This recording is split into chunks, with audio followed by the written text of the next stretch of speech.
Hi.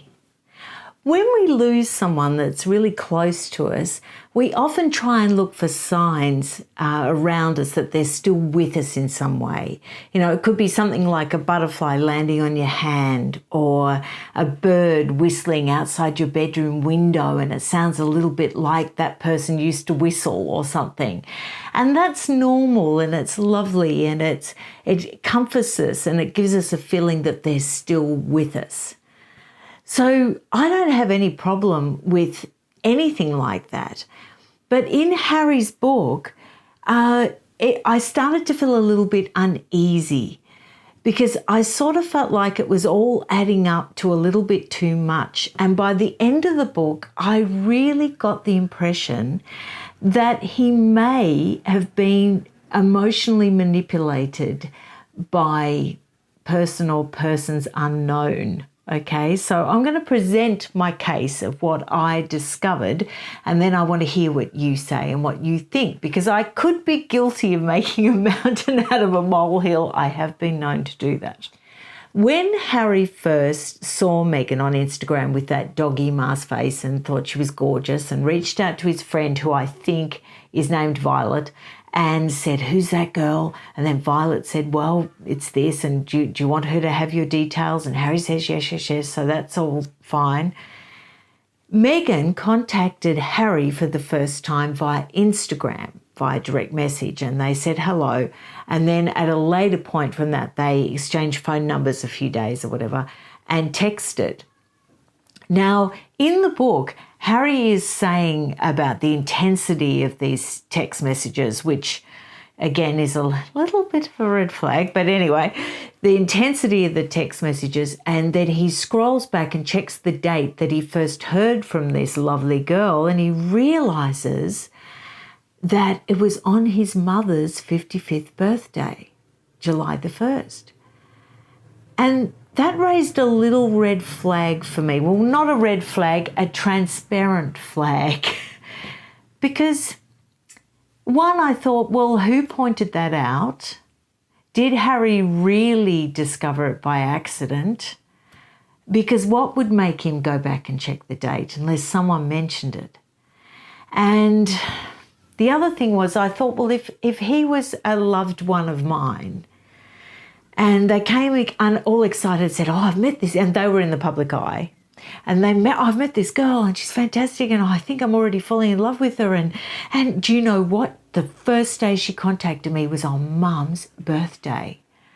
Well, I would immediately think, okay, all right. Now, I wouldn't say anything to wreck his feelings of excitement, but I would file it away as a little, I wonder if there's anything else that's going to come up that could seem a little concerning. You know, I would just file it away. Okay, but that's minor, nothing.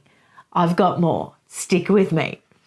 So they have their first Christmas at Montecito. They go out to get the tree. They bring it back. Lovely, warm family vibe. They set up the tree and it's great. And little Archie's going around on his little tricycle and everything's great.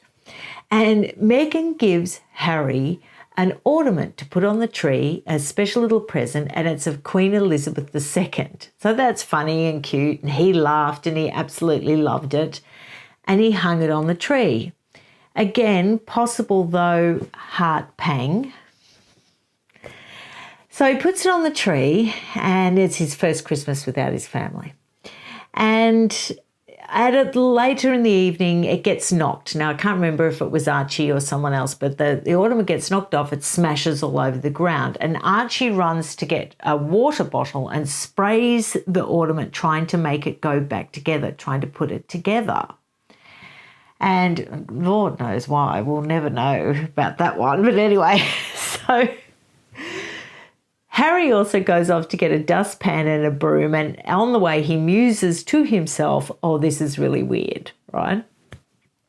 We all feel like that, Harry. Anyway, now that's the setup for what I found concerning. On about page 395 in the book, Harry goes to see what sounds to me like a psychic. but he doesn't say it's a psychic. He says it's somebody who has secret powers that can connect you to people on the other side. So, but he avoids saying whatever this person does. And she is recommended to him by a friend. Okay. Which would immediately make me suspicious, because I would think, well, did that friend tell the person about me? I just wouldn't trust it at that point. But anyway, so he goes to see, he feels this energy as soon as he walks in the room. Harry's very big on signs from the universe and energy and all that sort of thing. And the lady who's conducting the session says that she's with you, your mother is with you. And Harry takes it as a general sort of thing, as, oh, yes, well, I know she's with me, as in the way William and he talk about Diana as being with them and guiding them through life, which again is perfectly normal. But then the psychic, or whatever you want to call her, says, no, she's with you here right now. And at that point, Harry describes that, all the blood rushes to his face and his eyes start watering.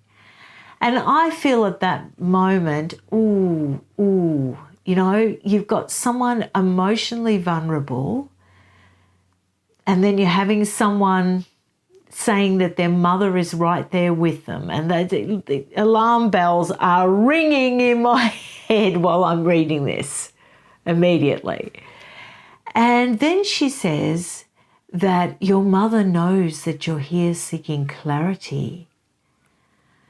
And then she brings up, to prove to Harry that this isn't all bollocks, she says, your mother says that she saw the ornament fall off the tree and break, and little Archie trying to fix it with the water bottle, and she had a giggle over that.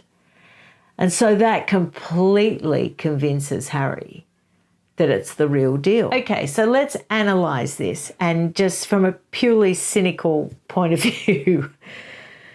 If someone recommends you to go to see someone, there's a high chance that they've introduced you in some way to the person, even provided some information about you to the person. So there's that. And the other thing is that the result of this interaction meant that if Harry was starting to doubt his decisions, well then, and it's before they were completely cut off, by the way, because that wasn't due to happen until March. They had a trial year. So in December, if he was thinking of sort of going back or thinking maybe this wasn't such a great idea, well, December would be perfect timing to sort of shore up how right everything is. I mean, if the guy's just really homesick at this point.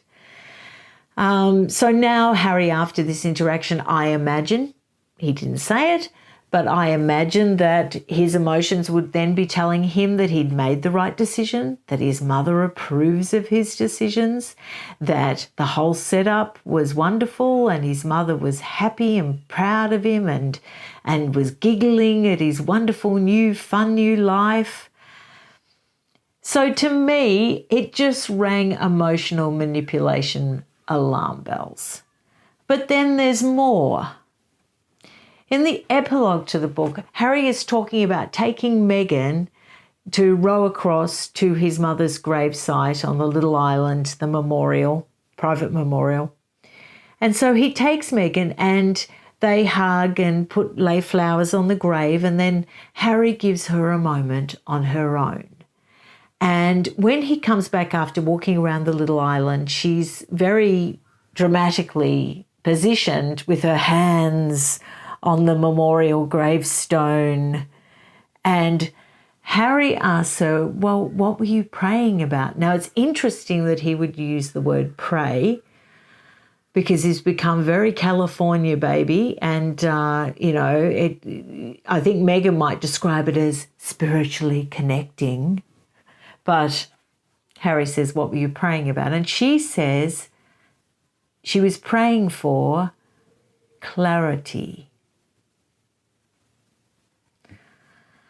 So the first thing out of the spiritual advisor's mouth was that your mother knows you're seeking clarity. And then Megan is at Diana's grave seeking clarity. I just really feel concerned. I really feel concerned. I think that he may have made decisions based on a lot of emotion. And when you're really mentally vulnerable, your emotions can be manipulated very, very easily. And there's too many signs. To me, I don't need to seek clarity on this one. Do you? Leave your comments down below, leave a like and subscribe. By the way, my name's Shauna. Lots of people have asked me what my name is. I'm sure I've said it in other videos, but if you missed it, my name is Shauna. Hello, pleased to meet you. Welcome to the channel, and I can't wait to see you again next time. Bye.